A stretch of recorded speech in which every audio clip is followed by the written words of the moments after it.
திமுக கட்சியிலிருந்து 77க்கும் மேற்பட்டோர் அதிமுக கட்சியில் அமைச்சர் எம்.ஆர். விஜயபாஸ்கர் முன்னிலையில் இணைந்தனர். கரூர் மாவட்டம் தாந்தோன்றி ஒன்றியம் 1வது வார்டு திமுக கிளை செயலாளர் குருசாமி, பழனிசாமி, செல்வராஜ், முன்னாள் ஊராட்சி மன்ற தலைவர் பழனிசாமி, ராமச்சந்திரன், கோபால், பாண்டியன் உள்ளிட்ட 50க்கும் மேற்பட்ட நபர்கள் கரூர் தெற்கு நகர அதிமுக துணை செயலாளரும் முன்னாள் கவுன்சிலருமான ஏகாம்பரம் தலைமையில் திமுகவிலிருந்து விலகி அதிமுக கட்சியில் அமைச்சர் எம்.ஆர். விஜயபாஸ்கர் முன்னிலையில் கட்சியில் இணைந்து கொண்டனர்.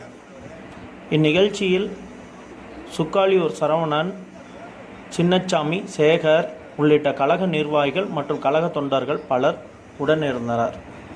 உள்ளாட்சி தேர்தல் வருவதையொட்டி திமுக கட்சியிலிருந்து அதிமுக கட்சியை மாறிய நிர்வாகிகளால் பெரும் பரபரப்பு ஏற்பட்டுள்ளது.